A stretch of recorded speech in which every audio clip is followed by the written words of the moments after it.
Welcome to Kansas Ag Report. I'm Ken Rogers. On today's program, we review the Wheat Quality Council tour across Kansas with Aaron Harries, Vice President of Operations and Research with Kansas Wheat. We'll also have features from the Kansas Soybean Commission, Kansas Department of Agriculture, and Kansas Grain Sorghum, along with the weekly update from the Kansas Livestock Association and market information from Pinion.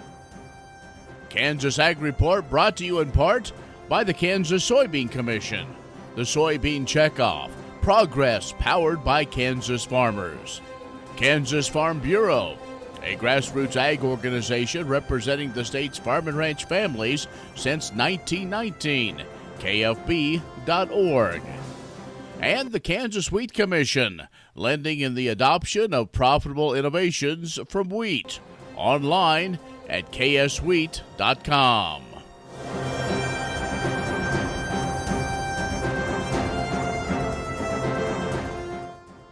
In agricultural news, the Black Sea grain deal has been extended for another 2 months. That's be till around July 18th. That's something that the United Nations is calling good news for the world. The news came one day before Russia could have quit the deal because of obstacles in its grain and fertilizer exports. Reuters reported that Turkey's president made the announcement, then it was later confirmed by Russia, Ukraine, and the UN. Moscow was unwilling to extend the deal unless some demands regarding its own ag exports were met. While Russia's ag exports of food and fertilizer aren't directly affected by some Western sanctions, the restrictions on payments, logistics, and insurance are a barrier to shipments. Russia's ambassador to the UN said the deal was extended because they haven't lost hope yet that the problems being raised by Russia will be resolved. The UN also says it hopes that exports of food and fertilizer, including ammonia from Russia and Ukraine, will get global supply chains safely and predictably. Well, the Farm Service Agency has provided additional flexibility and enhanced disaster recovery assistance delivered by the Emergency Assistance for Livestock, honeybees, and farm-raised fishing programs as well. Livestock Indemnity Program and the Livestock Forage Disaster Program. This was done in response to the needs expressed by producers across the U.S. who have experienced significant feed, forage, and animal losses due to natural disasters. These enhancements include an extended deadline now of June the 2nd to submit notice of loss and applications for payments for 2022. The extension available to eligible producers nationwide who incurred losses from a qualifying weather event like wildfires, droughts, and blizzards. The LIP and ELAP reimbursement producers for portions of the value of livestock that died because of a natural disaster or for simply loss of grazing acres, feed, and forage. The LFP, well, it provides benefits for grazing losses due to qualifying drought or wildfire, and ELAP provides benefits for grazing losses that aren't covered under the LFP. If you need more information, just contact your local FSA office, or you can visit farmers.gov/recover. And the Dairy Checkoff, bringing a new approach to building trust with young Americans by helping high school curriculum writers around the country incorporate accurate science behind dairy farming. The On the Farm STEM experience, co-funded by the National Dairy Council and Midwest Dairy. The efforts bring leading science educators and curriculum directors to dairy farms to discover ideas that can fit into high school curriculum. Now, ultimately, the program, created in partnership with the American Farm Bureau Foundation for Agriculture, will offer a science-based counterbalance to misunderstandings about how dairy is responsibly produced by farmers and its contributions it makes to health and wellness. Now, some dairy-focused classroom material already being used in some school pilot programs. The curriculum now is expected to be implemented in several states early in 2024. We'll have more coming up in a moment. The Kansas Ag Report brought to you in part by Kansas Grain Sorghum, growers working together. Learn more at ksgrainsorghum.org. Grass and Grain, online or in the mail, keeping Kansas farmers informed for over 60 years. grassandgrain.com.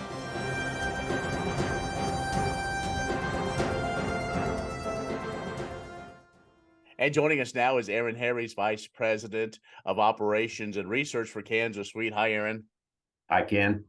Well, it's that time of the year. The Wheat Quality Council Tour has wrapped up, and we want to talk a little bit about the numbers and what the participants saw around the state of Kansas. I don't think it's much of a surprise to any of us that in some areas you just didn't find much.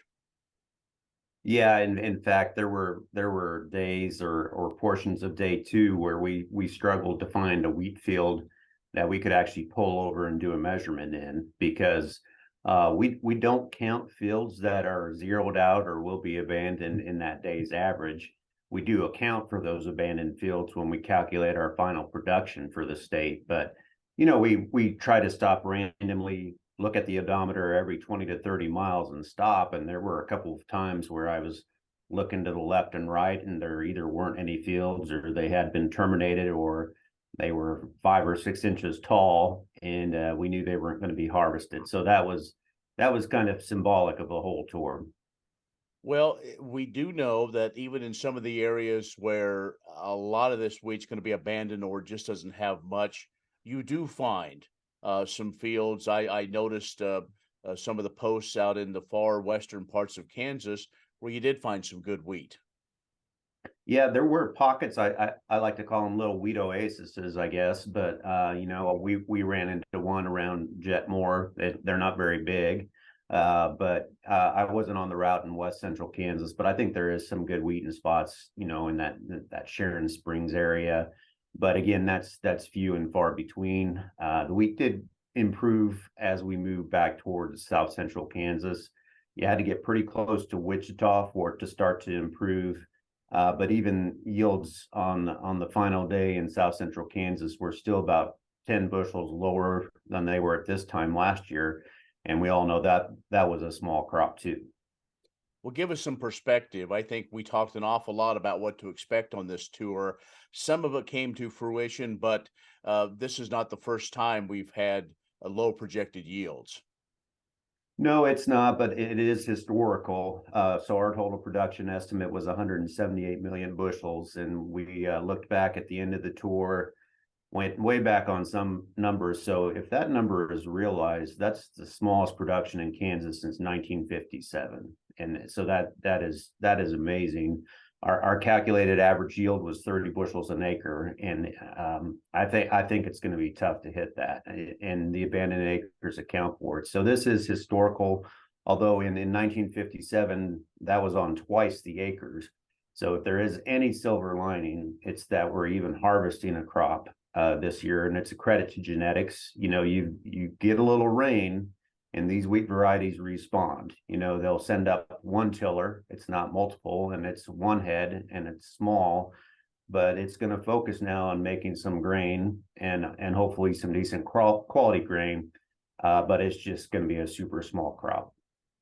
Aaron Harries is Vice President of Operations and Research for Kansas Wheat. We're talking about the wheat tour. We're going to take a break, come back, and talk about where do we go from here. We'll do that in just a moment. Kansas Ag Report brought to you in part by the Kansas Livestock Association, supporting members' business interests and meeting consumer demands. KLA.org. Oldie Seed Farms, carrying soil-specific seed. Find them on the web at oldieseed.com. That's OHLDE seed.com. And Kansas Corn, building the future at kansascorn.com.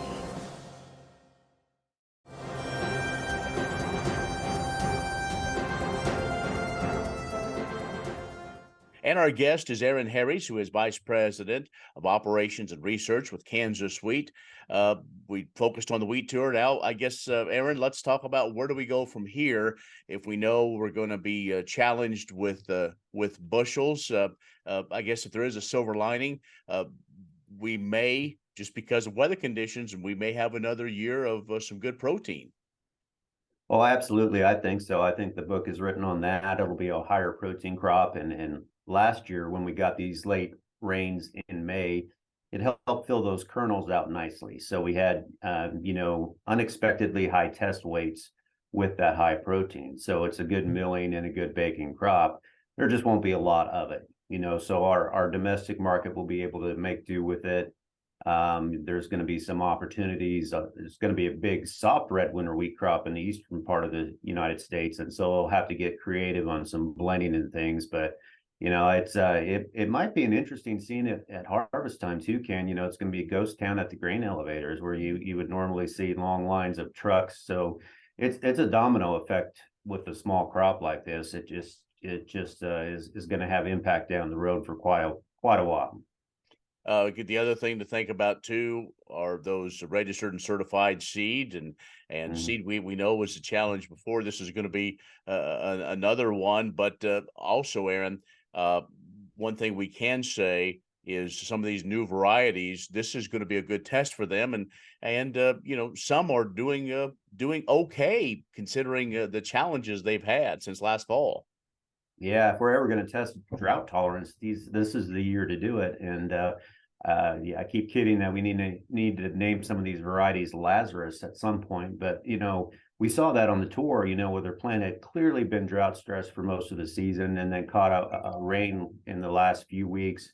And the top half of the plant is green. It's got a green stem, maybe one leaf, maybe that one flag leaf and a small head, but it just shows the survival ability of these new varieties. They're going to produce grain, whether you can harvest it or it's worth the harvest. But yeah, tip of the hat to the wheat breeders. We really have come a long way.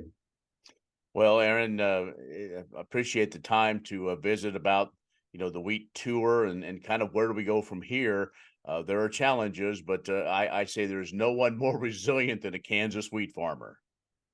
Absolutely, they have to be, and we are thinking about them, and it's been a tough 2 years. There's younger farmers never seen anything like this, but you're right, they'll bounce back, and the rain's coming back, and we'll see how things look in the fall. Hopefully, it's a completely different story. Well, Aaron, thanks again, and we'll talk with you as we go down the road here. Appreciate it. Thanks for the time. Aaron Harries, Vice President of Operations and Research for Kansas Wheat, has joined us. We will have more coming up in just a moment. All right, very good. Okay. Imagine turning soybean oil, used cooking oils, and waste animal fats into fuel so amazing it drives U.S. jobs and our economy forward. Learn more about biodiesel at americasadvancedbiofuel.com. What if U.S. soybean meal were more than a commodity?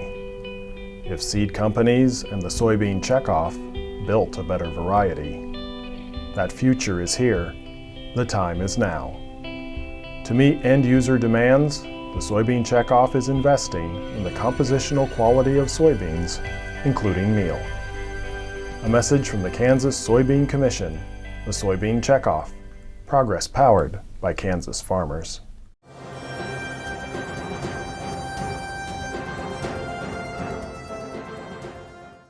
You grow the soybeans and see your checkoff dollars invested. That investment drives soybean research, promotion, and education efforts to build additional farm-level value. Here are a few examples of how your soybeans meet demand around the world.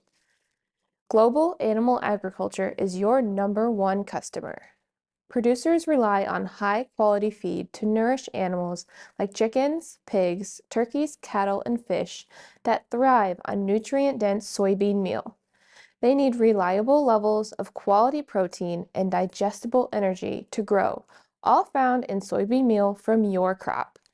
The winner of the 2023 Soy Innovation Challenge earned the top honor for their innovative method of extracting concentrated soy protein from soybean meal in a way that ensures high digestibility. Results from one study show a positive relationship between soybean meal and improved total weight gain and feed use efficiency in growing pigs. Countries around the world import U.S. soybeans to feed their livestock too. For example, your soybeans travel to feed poultry in Colombia, pigs in the European Union, fish in Southeast Asia, and much more, according to the U.S. Soybean Export Council. Of course, people need high-quality protein too. U.S. soybeans deliver a vegetable protein option packed with essential amino acids and nutrients in many forms.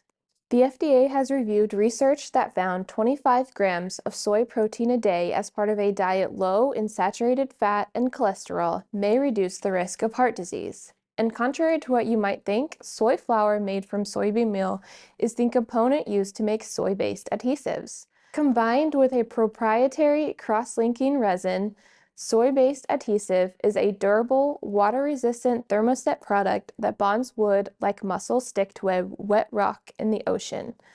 That's just one of many uses on a growing list of soy-based products. The Soybean Checkoff Soy Products Guide contains more than 1,000 items currently on the market, from flooring and roofing products to candles and personal care items. Soybeans impact feed, food, fuel, and countless other areas. Because of your checkoff investment, you can focus on growing your soybeans while your soy checkoff is hard at work growing value for U.S. soy farmers. The Kansas Wheat Innovation Center in Manhattan is rediscovering ways to get improved varieties and new genetics in the hands of farmers faster. Grower-led and checkoff-funded research initiatives are bringing about positive change. This grassroots leadership provides a strong voice in Topeka and Washington, D.C. Now is the time to partner with Kansas Wheat in moving wheat forward. Kansas Wheat Commission and Kansas Association of Wheat Growers. Farmers investing in their future and yours. Log on to rediscoverwheat.org. Kansas Corn reminds you that E15 fuel is the right choice for every kind of driver. For the car enthusiast, E15 has higher octane. For the thrifty driver, E15 is priced lower than regular unleaded. For the nature lover, E15 provides cleaner air. For the shopper who buys local, E15 has more ethanol from our Kansas corn farms. Choose E15 for a higher octane, lower price, cleaner American fuel. Message from the Kansas Corn Commission. Learn more at kscorn.com.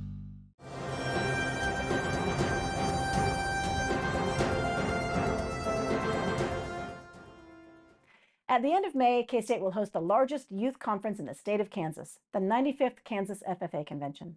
The state convention is an opportunity to celebrate the impact FFA makes in the lives of students and communities throughout Kansas, and to recognize the leadership and skills being developed through this valuable educational program. The Kansas Department of Agriculture is committed to supporting ag education and FFA throughout the state, because we know that today's ag ed students are tomorrow's agriculture leaders and agriculture workforce. Kansas FFA has a current membership of nearly 13,000 high school students in 227 chapters in 103 of the 105 counties across Kansas, and it continues to grow, with 70 new chapters in the last decade. Kansas FFA is dedicated to creating a new generation of agriculturalists through the experience students have in agriculture education classes. And ag education in Kansas schools combines classroom instruction with experiential, service, and work-based learning through supervised agricultural experience programs, known as SAEs, that give students hands-on experiences in workplace settings in their communities. FFA also provides a critical leadership component, including training in public speaking, parliamentary procedure, and current ag issues. Agricultural education prepares students for successful careers and a lifetime of informed choices in the global agriculture, food, fiber, and natural resource systems. KDA is proud to support Kansas FFA, which is at the forefront of preparing students for premier leadership, personal growth, and career success across the agriculture industry. For more information about FFA or ag education in Kansas, go to our website at agriculture.ks.gov/aged. Premier Farm and Home has what you need to make your lawn the best in the neighborhood. Hi, I'm Ken. We choose Premier Farm and Home for the professional look that we do ourselves.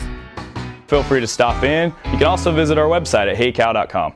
Kansas Farm Bureau, the voice of agriculture, represents grassroots agriculture. The state's largest and most powerful farm organization stands up for its members through leadership development, agriculture education, legal defense, environmental advocacy, farm safety, and risk management. Members also enjoy money-saving benefits. To join our organization today or to learn more, go to www.kfb.org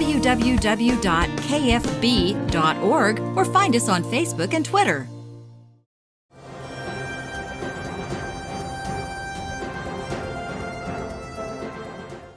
Hi everyone, Maddie Meyer, Director of Programs for Kansas Grain Sorghum here to provide you with the recent drought outlook information for sorghum acreage as we gear up for the 2023 planting season. The past couple of weeks has really brought on much needed moisture across the state, especially out west. Reports of over 2 inches of rain in the Dodge City area the week of May 15 was definitely something to highlight, and that rainfall is really going to be beneficial for our growers. In fact, according to the U.S. Drought Monitor website, we've seen drought conditions improve from exceptional to extreme drought by 6%, so it's relieving to see things improve in that regard. Earlier this year, the USDA had reported that sorghum farmers will plant just under 6 million acres in the sorghum belt, which means that acres would be down 5% when compared to 2022. However, as we hope to continue to get more rain to pull us out of this statewide drought, there continues to be many factors looking out for the sorghum crop that could hopefully increase acreage, especially when we remember its drought-resistant properties and its use in livestock feed, and more specifically, dairy cattle.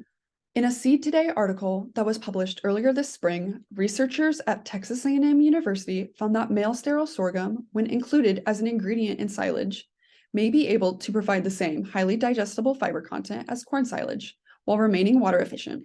While the research remains in its preliminary stages, sorghum continues to be a quality option in times of drought, especially as a feed source. This would be a great opportunity, especially for farmers on irrigated land. That's all for today. Stay tuned for more Outlook information as we head into the month of June. Thank you. Grain sorghum is one of the most important cereal crops worldwide, and Kansas leads the nation in its production. Over the years, sorghum has been either exported, used in animal feed domestically, or for other industrial uses. Recently, its use in the ethanol market has seen tremendous growth, with 30% of domestic sorghum typically going to ethanol production. Kansas Grain Sorghum is committed to sorghum research, market development, and education. Learn more at ksgrainsorghum.org.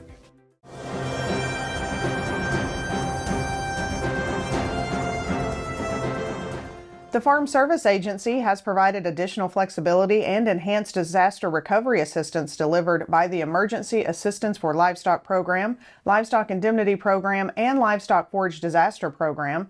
This was done in response to needs expressed by producers who have experienced significant feed, forage, and animal losses due to natural disasters. The enhancements include an extended deadline of June 2, 2023 to submit notices of loss and applications for payment for 2022. This extension is available to eligible producers nationwide who incurred losses from a qualifying weather event, including wildfires, droughts, and blizzards. LIP and ELAP reimburse producers for a portion of the value of livestock that died because of a natural disaster or for loss of grazing acres, feed, and forage. LFP provides benefits for grazing losses due to a qualifying drought or wildfire. ELAP also provides benefits for grazing losses not covered under LFP.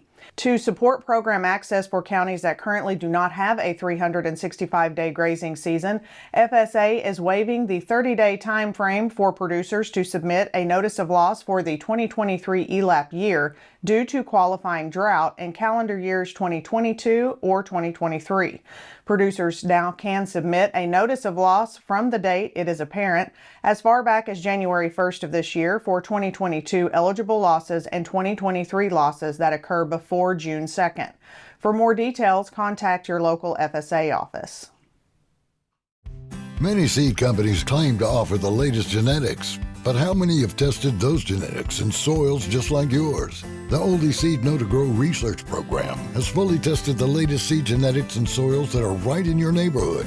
The Oldie Seed Know to Grow program can recommend the best performing hybrids from technologies like Enlist, Extend, and Liberty Link that will optimize the yield and profit of every acre on your farm. Contact Oldie Seed today.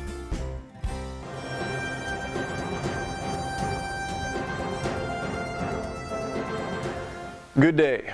I'm Derek Hermish with Pinion, a division of KCO ISOM. Volatile grain markets are the new normal, it seems. The good thing about true volatility is that it creates much more opportunity than flat markets.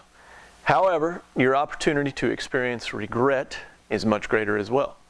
For example, say you sell your soybeans on a 50-cent rally only to watch it go up another $1 the next week after you sell. Can you be happy about selling into the initial rally, or are you going to focus on what you missed out on? Regret should be the least of your concerns when it comes to marketing, but it can rear its ugly head in these environments and negatively affect decisions down the road. Selling your grain at profitable levels is the key. That's what you're always told, but it's never that simple. It is true that you will not go broke selling for a profit, but you're not in the business of making widgets for $1 and selling them for $2. Volatile markets provide opportunity, but they also provide opportunity cost. If you make a decision that nets you 50 cents less on average for your grain than your fellow neighboring farmers, nobody's going to offer you a discount on fertilizer or seed or equipment repairs to help you make up for it. Quite the opposite, as we've seen recently with inputs going higher. There are options, literally, that can be very useful in volatile markets. Yes, I am referring to puts and calls.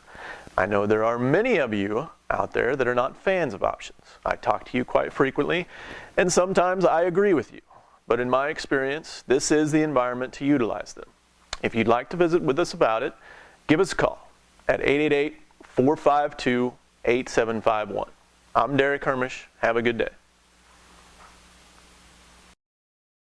Well, that's our show this week. Be social with us online, kansasagreport.net, or our social media channel. We hope you have the opportunity to pause over this Memorial Day weekend and thank those and those families whose loved ones made the ultimate sacrifice. I'm Ken Rogers. Thanks for watching. We'll see you next week on the Kansas Ag Report. Kansas Corn reminds you that E15 fuel is the right choice for every kind of driver. For the car enthusiast, E15 has higher octane. For the thrifty driver, E15 is priced lower than regular unleaded. For the nature lover, E15 provides cleaner air. For the shopper who buys local, E15 has more ethanol from our Kansas corn farms. Choose E15 for a higher octane, lower price, cleaner American fuel. Message from the Kansas Corn Commission. Learn more at kscorn.com. Sorghum is one of the most important cereal crops worldwide, and Kansas leads the nation in its production. Over the years, sorghum has been either exported, used in animal feed domestically, or for other industrial uses. Recently, its use in the ethanol market has seen tremendous growth, with 30% of domestic sorghum typically going to ethanol production. Kansas Grain Sorghum is committed to sorghum research, market development, and education. Learn more at ksgrainsorghum.org.